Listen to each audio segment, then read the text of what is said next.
Alright, we want to talk about Kalarupa or Yamaraja. Yama means death, Raja means king. Yamaraja is the king of death. Kalarupa is another Sanskrit word referring to Tsem. Kala is black, Rupa is form. So it means the black formed one. So Kalarupa or Yamaraja is exactly the same. Okay. His consort's name is Tsamundi. Some people spell it T-S, some people spell it C. But most common I've seen it is C. So anyway, T-S doesn't matter. T-S-A-M-U-N-D-I. Tsamundi. Kalarupa is a direct emanation of Lord Manjushri. Tsamundi is a direct emanation of Saraswati. They are equal in power. They are equal in status. They are equal in attainments. They are equal in object of veneration and worship. They are totally equal. There's no difference between Kalarupa and the consort Tsamundi. Now, each tantra has a length of time for it to exist in world systems. Not just this world system, any world system. Each tantra has a time. Each tantra, when you practice it, has a special type of method for destroying one overwhelming delusion or illusion that we have. And when we're practicing the destruction of that delusion, certain beings are invited forth to stop us, and certain manifestations of karma will come out stronger in certain practices. Example, when you do Vajrayani's practice, lots and lots and lots of desire will arise. And lots of beings that create desire will arise. And lots of karma that's associated with negativities arisen from desire will arise. So you need a special protector that opposes that type of affliction in the manifestation of it. So Vajrayani's Tantra, the practice of Sitipati, or the skeleton lord and lady of the cemetery, is highly prized as Dharma protectors, because in the southern tradition of Buddhism, as well as in the northern tradition of Buddhism, in order to allay or cut down or destroy desire, one meditates on bones. The very holy Thai monks, the Sri Lankan monks, Cambodian, all these monks in the southern tradition that are very advanced, they keep bones in the wands, in the temples, and they also meditate in front of them to remind them of their destiny. And when you remind them of their destiny, when you're reminded, you stay on track of enlightenment. And in the northern forms of Buddhism, that is the same practice. So Vajrayani, desire is very strong. Desire energy is very powerful. Lust. So to avert that, the protectors on an inner form come as a form of skeleton couples. As I have in that Chakra Samvada on the bottom left, you see two white figures hugging each other. Those are the skeleton couple that's associated with the Vajrayani and Kiruka Tantras. And the other protector of the Kiruka Tantra is Mahakala. These two are the protectors of the Tantra lineage of Chakra Samvada Kiruka. Now, Guhya Samaja will be six-armed Mahakala. Kala Chakra would be Dorji Shuk. And in Yamataka's holy practice, an extreme efficacious path to enlightenment, it will be Kalarupa. Kalarupa is a special protector of the Yamataka practice. When you do Yamataka's practice, you do retreats, you engage in retreats, a lot of anger, a lot of frustration, a lot of hatred will arise. And you'll attract a lot of scary demons, scary obstacles, inner and outer. And in order for you to have a successful retreat on the Yidam, which is Yamataka, you will do practices of Kalarupa every single day that's inclusive or included in Yamataka's Tantra to perpetuate Kalarupa. And Kalarupa protects you from these inner and outer demons on 2 levels. On the level, his form is extremely scary. It's extremely violent. It's extremely disgusting. It's extremely against all accepted norms of decency. I mean, the fella has a buffalo head with his bobli erect. What's more disgusting than that? Standing on a buffalo, molesting and raping a corpse. A male corpse. Yes, it's as if they were in jail. What's more disgusting to any God-fearing good Christian? Any God-fearing good Buddhist? What's more disgusting to any people with morals and ethics? A bull-headed fat guy with his bobli up, about to have bobli with his scary corpse-like female wife, and they're both ecstatically jumping up and down and happy, on fire, naked, holding weapons, with their mouth agape, with their hair standing up, orange, and their mustache bristling, and their horns bristling with fire. And on top of that, they're stout, they're fat, they're huge. And they're standing on another buffalo, both of them. Not a bed. Yes, they're on honeymoon. Instead of ordering a king-size water bed, they're standing on a buffalo. And the buffalo itself is raping a corpse, a dead guy, from behind. What is more disgusting and visionary and so appalling to any God-fearing, human, decent person that's not a runaway from a mental escapee, a mental institution, an escapee? What is more disgusting than that? And on top of that, Kalarupa's tongue is long and sharp, and it darts around in his mouth like lightning.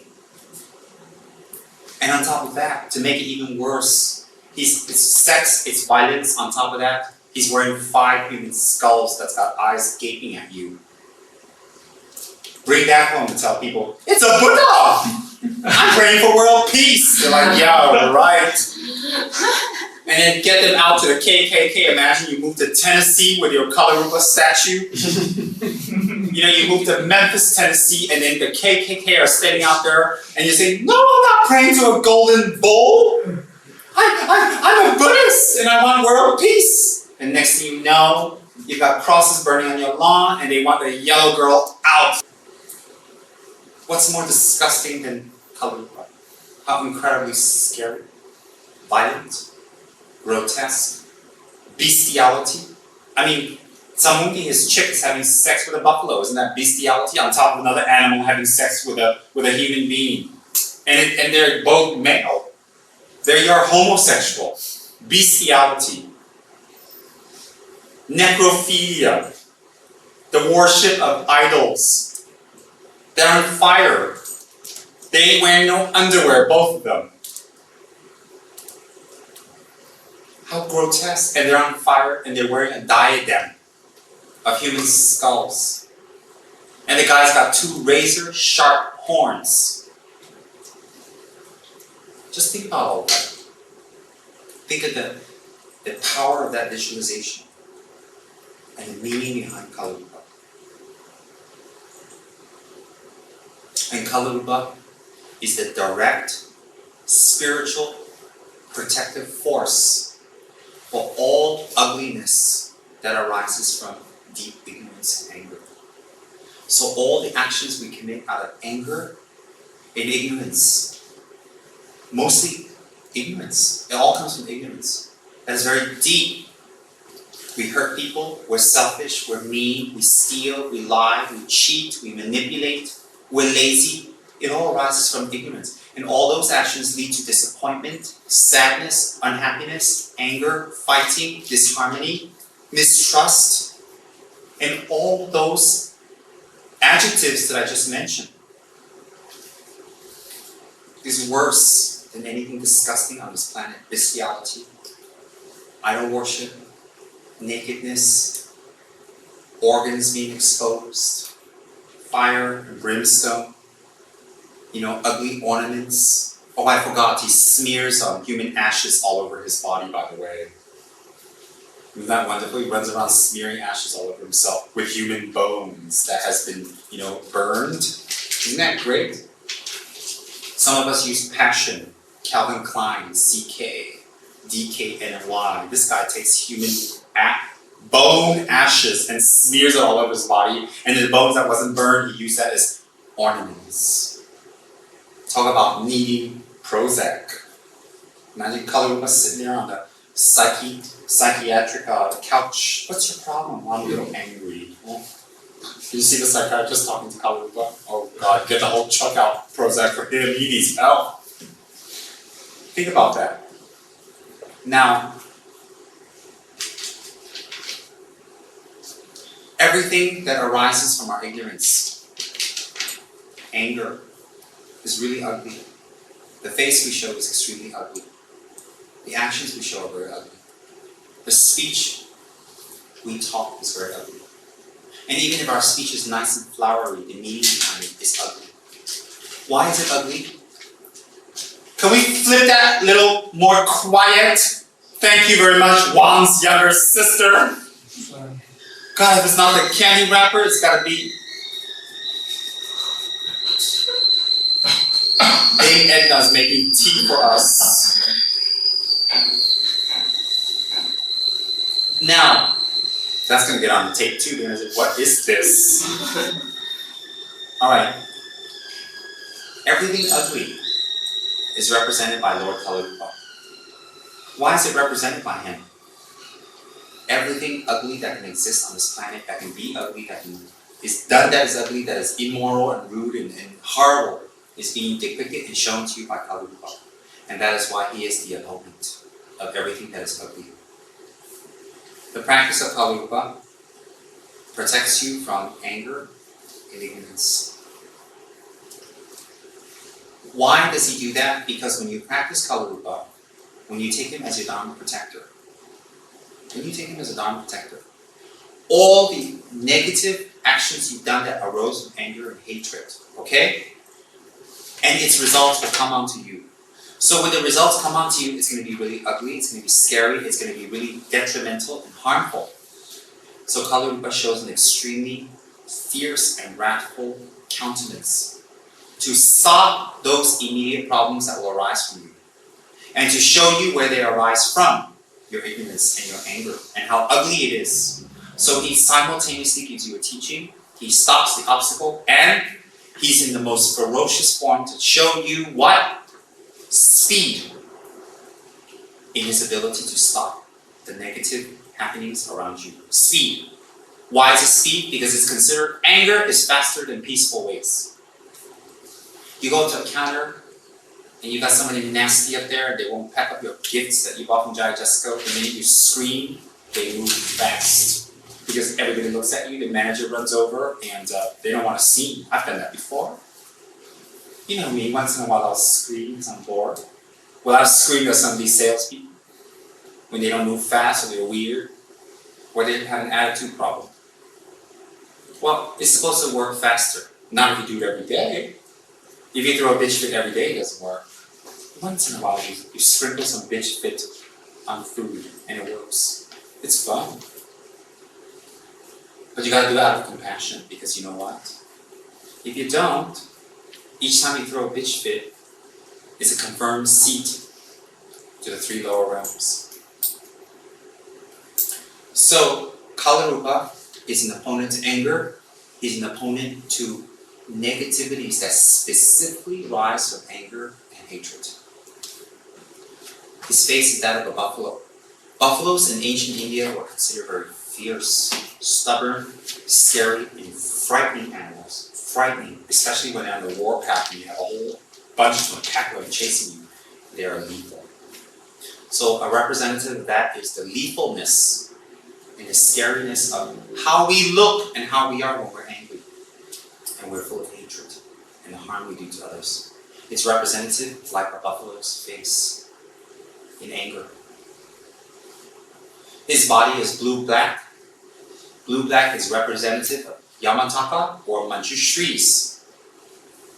Yamataka or Manjushris. direct perception that contradicts ignorance, which is wisdom. They have a direct perception of ignorance.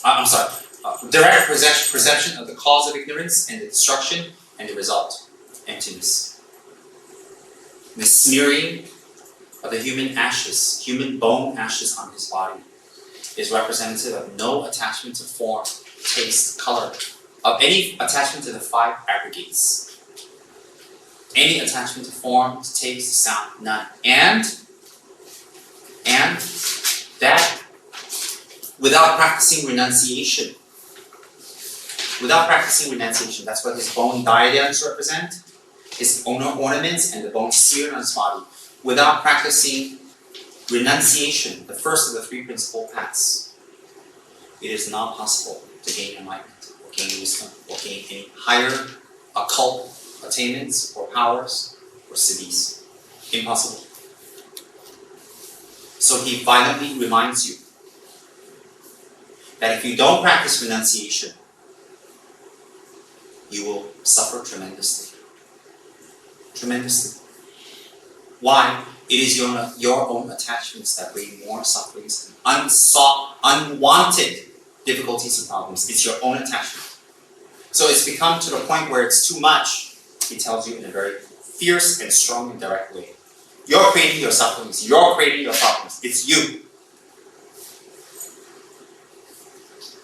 He's standing on a buffalo.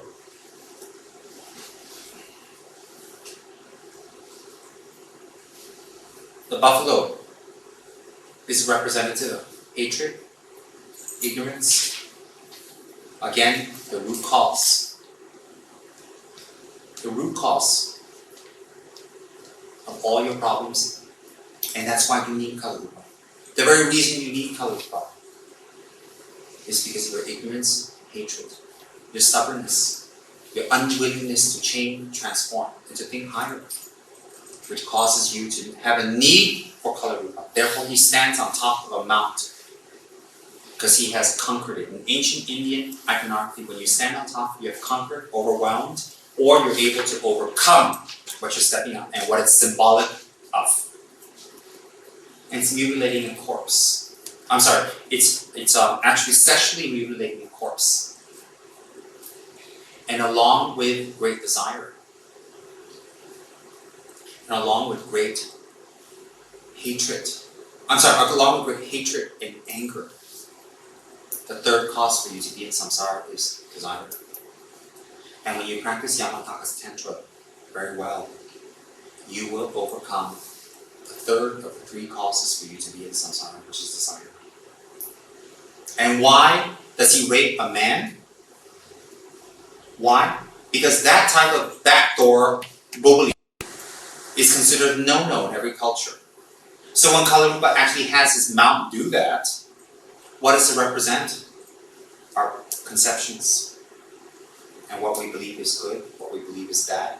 And from wrong conceptions that are baseless arises more suffering. And to subdue pride and ego. A man in this case represents, I'm somebody, I'm a man. You can't do things like that to me. So when it's done to him, what does it represent? The destruction of pride, ego, and his labeling of conceptions. He cannot do this, cannot do that, can't. You just do it and then we do it to you real violently, real ugly, get it over with, and you can't do anything about it. And some more, it's dead. The corpse is not a live guy. He's dead. Why is it dead?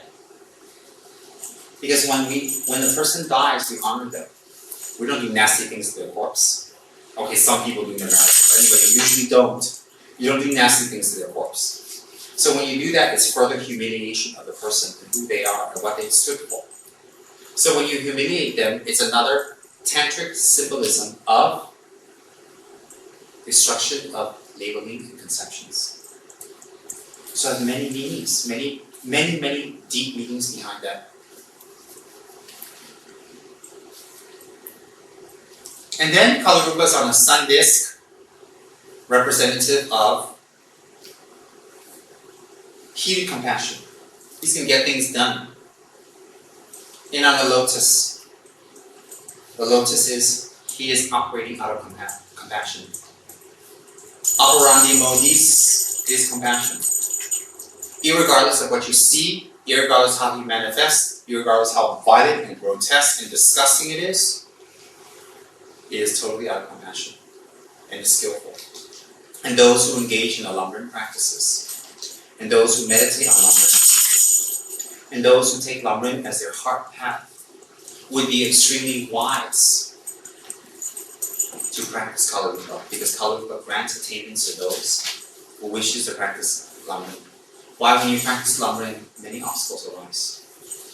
The minute you want to be Mr. Nice Guy, you're like a white crow among the black. Kalarupa will help you even more to accomplish, because you need help. So Kalarupa is a very special protector associated with the Lamrim. Very, very associated with the Lamrim. And Kalarupa is not a deity associated with Tibet. It arose from India, from ancient times. One of the sworn protectors of the Buddha. And when Lama Tsongkhapa was in retreat for 7 years in Urukak, and he gained all his great attainments, he had visions of 35 conventional Buddhas, he took students in there. The person, like every great Lama, he needs someone to take care of his affairs, to be his liaison, to be his cook and all that stuff. Kalarupa specifically manifested as a man and became Lama Tsongkhapa's assistant and cook and took care of Lama Tsongkhapa during the whole retreat. Why? To make sure that Lama Tsongkhapa's benefit was spread. Kalarupa is extremely compassionate. His practice is not dangerous. It's very easy. You can do it in association with Yamataka. You can do it separate of Yamataka. It doesn't matter, because he is a holy protector that is super mundane or enlightened on his own right. And for practical purposes, for very practical purposes, Kalarupa is worshipped, practiced, propitiated, prayed to, made offerings to in all of monasteries. Ganden, Sarah, Drepung, every time. And there's images of the Holy Lord Kalarupa there. And he's a special protector associated with Ganden Monastery. Why? Because he was one of the principal protectors of Lord Tsongkhapa himself. And by practicing Kalarupa, you're able to destroy ignorance, because he's a direct emanation of Manjushri. And for very powerful types of magic, for very, very powerful types of things created by unseen supernatural, then Kalarupa is supreme for stopping the effects of those. I'll give you an example. I can't give any names because it's confidential, but I know someone personally whose brother was charmed by a woman from another country, away from the parents, away from the family. And it was very obvious, because the woman actually threw chicken heads on their lawn. And you would see that when she came into their lives and they started throwing chicken heads and spells and all types of stuff on their lawn, I mean, they come out to be dead chicken heads, fresh. I'm talking about from Jaya Jusko Supermarket, freshly killed, And then they see their brother becoming violent, aggressive toward the parents, aggressive toward the family, but very friendly toward this girl for no reason. No reason at all. And it became worse and worse and worse. And they went to soothsayers, temples, and blah, blah, blah, blah, blah. And they told me clearly, he's charmed. Nothing like that. And then they did some spells and whatever, and fools, the counter magic rituals. It helped a little bit. Nothing. And then when he ran away with this woman, he didn't contact his family for years. So naturally, the parents and family were sickly worried about him and scared to death. And that's the reason they came to see me. And when they saw me, I didn't know a lot of things. I just told them that they had to do Kalarupa. So they flew to Ganden Monastery specifically for that, to talk, to ask about it, and then Kalarupa was to be done. And the Kalarupa was done on a large scale in all of Ganden, all the monks. And Kalarupa's puja is extremely powerful. There's a part where the monks actually take the bowls and put it down, reciting this Hum Kalarupa Hum Pe, which is the Sangha commanding him to do it. Sangha command Kalarupa to do it is very powerful, because the Sangha is higher than Kalarupa. He must take their orders. It isn't one person, it's the whole Sangha of Ganden ordering him now we do what we say. Within 1 week of that puja, after 2 or 3 years of absence, they got a phone call from the brother. The mother called me up and freaked out.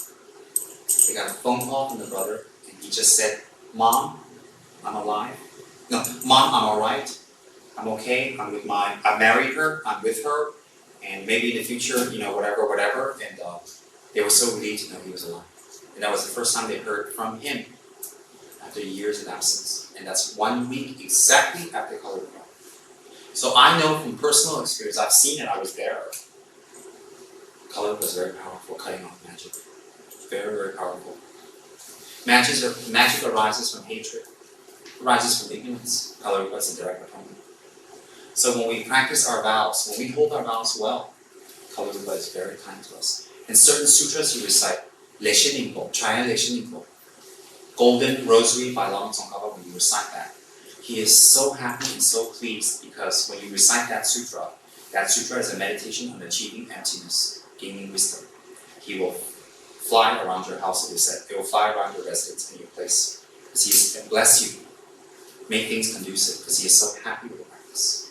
Kalarupa is extremely happy with any types of practices that destroy ignorance, hatred, that creates your actual sufferings. And he is a counter to anger. Because he's a counter to anger, therefore he shows the mudra of threatening. He's a counter. Both his hands is holding, this one's holding a lasso. Look here please. This one is holding a lasso. To bind, this one's holding a skull bone club. And what he does is he binds the causes of your sufferings and he beats it to a pulp. And his mouth is a gate, and his action is in total destruction.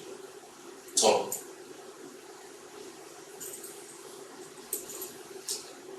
And it is said that he works so hard in destroying obstacles and problems, his feet is covered in blood. Why blood? Blood is our ignorance, hatred, desire, and sufferings taking on the form of human beings, and he destroys, cuts, he slices, and he pulverizes them to the point where the blood just splatters all over his feet. So it said that Kalarupa's feet is splattered and covered in dripping fresh blood, because it shows you how fast and efficient and how powerful he is to work. That is his symbology. Anyone can practice him, any sect. Anyone who has faith and wisdom, anyone who wishes to stop their hatred, anyone who wishes to cut out the result, anyone who wants to avert black magic.